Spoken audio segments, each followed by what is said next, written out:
who are an integral part of our society and are equal citizens of our republic.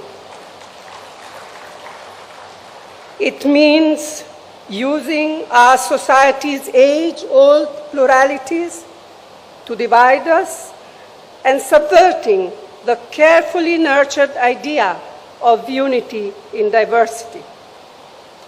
It means threatening and intimidating political opponents, maligning their reputation, jailing them on flimsy pretext, misusing investigative agencies against them.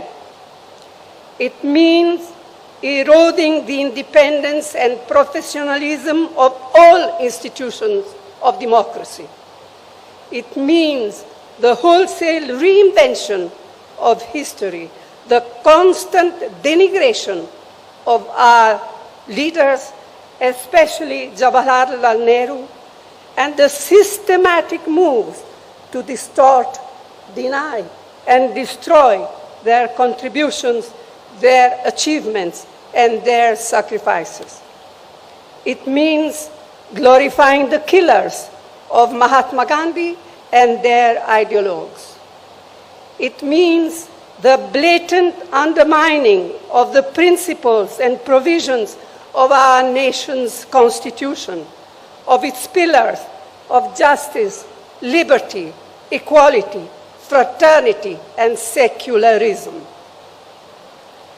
It means turning a blind eye to continued atrocities across the country on weaker sections, especially Dalits, Adivasis, and women. It means using fear to make the bureaucracy, to make corporate India, to make civil society, and sections of the media fall in line.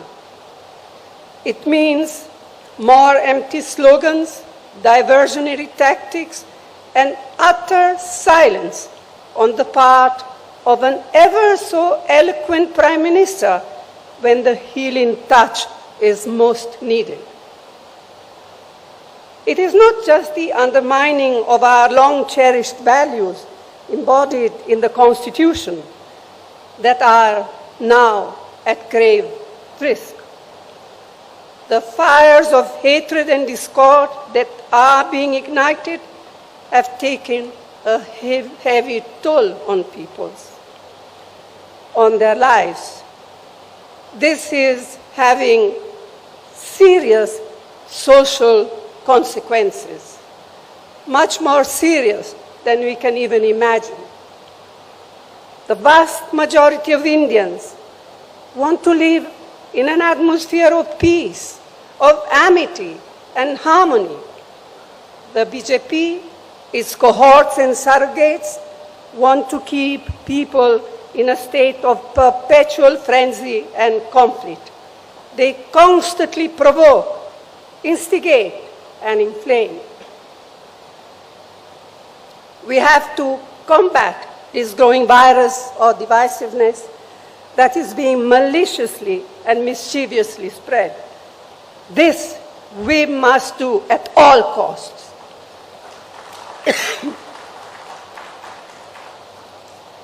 It is imperative to sustain high economic growth, to provide adequate employment opportunities for the youth. We must generate revenues needed for the welfare programs and improve the standard of living. But the worsening environment on social illiberalism and bigotry shakes the very foundation of economic growth. Starting with the disastrous demonetization on November 2016, the economy has been at a steep downslide. A large majority of MSMEs have been crippled. Unemployment has risen alarmingly, and for the first time, it appears that vast numbers of people have simply given up hope of finding jobs. Whatever support the central government has been able to provide in the past 2 years to people has been on account of most of the UPA programs, and to name just two of them, the Mahatma Gandhi Narega, the employment scheme, and the national food security.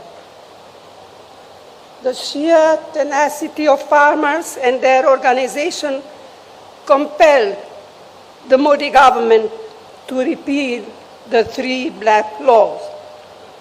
The Congress Party stood by them steadfastly throughout their long struggle, both within Parliament and outside. But the promises made by the Prime Minister to the farmers when they withdrew their agitation have yet to be fulfilled. Meanwhile, it looks as if procurement of wheat this year will fall steeply, threatening the very foundations of our national security, food security program. Prices of essential items of mass communication, of mass consumption, like cooking gas, cooking oil, pulses, vegetables, fertilizers, petrol and diesel, continue their upward march, placing an intolerable burden on crores of families. Public sector companies built up with such careful planning with economic and social objectives in mind by earlier Congress government are now being privatized with a vengeance and to a chosen few. This will have disastrous consequences. Among other things, this means that one avenue for assured employment for scheduled castes and scheduled tribe will get totally closed. अब मैं कुछ बातें हिंदी में कहना चाहूँगी। तो साथियों, हमारे इस महान और सशक्त संगठन से समय समय पर अपने लचीलेपन को दर्शाने की उम्मीद की जाती रही है और हर बार हमारे संगठन ने असरदार तरीके से अपनी प्रतिक्रिया दर्शाई है। एक बार फिर हमसे यह उम्मीद की जा रही है कि हम अपना साहस, हौसला और समर्पण की भावना का परिचय दें। लेकिन आज जो हमारे संगठन के सामने परिस्थितियां उत्पन्न हुई है, वे अभूतपूर्व है। असाधारण परिस्थितियों का मुकाबला असाधारण तरीके से ही किया जा सकता है, इस बात के प्रति मैं पूरी सचेत हूँ। हर संगठन को न केवल जीवित रहने के लिए बल्कि बढ़ने के लिए भी समय समय पर अपने अंदर परिवर्तन लाने होते हैं। हमें सुधारों की सख्त ज़रूरत है। रणनीति में बदलाव, ढांचागत सुधार और रोज़ाना काम करने के तरीके में परिवर्तन। एक तरह से यह सबसे बुनियादी मुद्दा है, लेकिन मैं ये भी जोर देकर कहना चाहती हूँ कि हमारा पुनरुत्थान सिर्फ विशाल सामूहिक प्रयासों से ही हो पाएगा और वो विशाल सामूहिक प्रयास न टाले जा सकते हैं, न ही टाले जाएंगे। यह शिविर इस लंबे सफर में एक प्रभावशाली कदम है।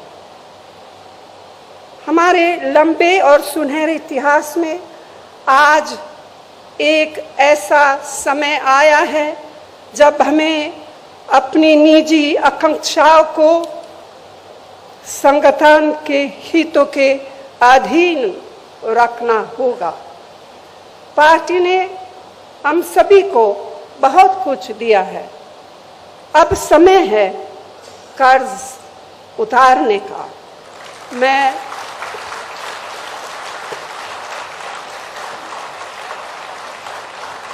समझती हूँ इससे आवश्यक और कुछ नहीं।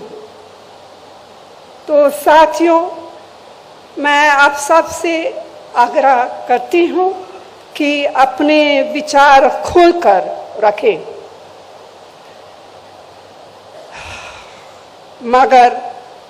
मगर बाहर सिर्फ एक ही संदेश जाना चाहिए, संगठन की मजबूती, दृढ़ निश्चय और एकता का संदेश। यह निश्चय बरकरार रखना होगा। हाल में मिली नाकामयाबियों से हम बेखबर नहीं हैं, न ही हम बेखबर है उस संघर्ष से या उस संघर्ष की कठिनाइयों से जिसे हमें करना है और जीतना है। लोगों की हमसे जो उम्मीदें हैं उनसे हम अनजान नहीं हैं। व्यक्तिगत और सामूहिक रूप से यह प्रण लेने के लिए हम एकत्रित हुए हैं। हम देश की राजनीति में अपनी पार्टी को फिर से उसी भूमिका मिलाएंगे जो भूमिका पार्टी ने सदैव निभाई है और जिस भूमिका की उम्मीद इन बिगड़ते हुए हालातों में देश की जनता हमसे करती है। हम यहाँ पूरी विनम्रता के साथ आत्मा निरीक्षण तो कर रहे हैं, लेकिन आज हम तय करें कि जब हम यहाँ से निकलेंगे तो हम एक नए आत्मविश्वास, एक नई ऊर्जा के साथ और एक नई प्रतिबद्धता से प्रेरित होकर निकलेंगे। आप सबको बहुत बहुत धन्यवाद। जय हिंद।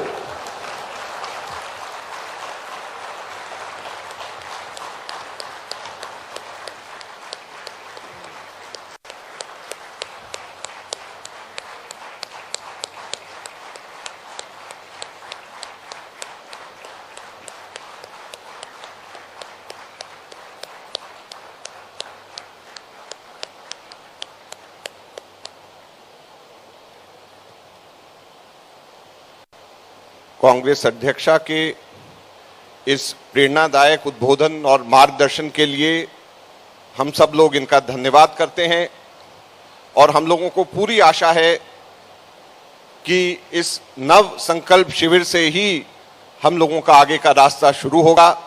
मैं अब आप सब लोगों से अनुरोध करता हूं कि कृपया अपने अपने सब्जेक्ट मैटर के रूम्स में आप सबके सब लोग प्रस्थान करें और वहां पर हम लोगों का चिंतन अब शुरू होगा। धन्यवाद।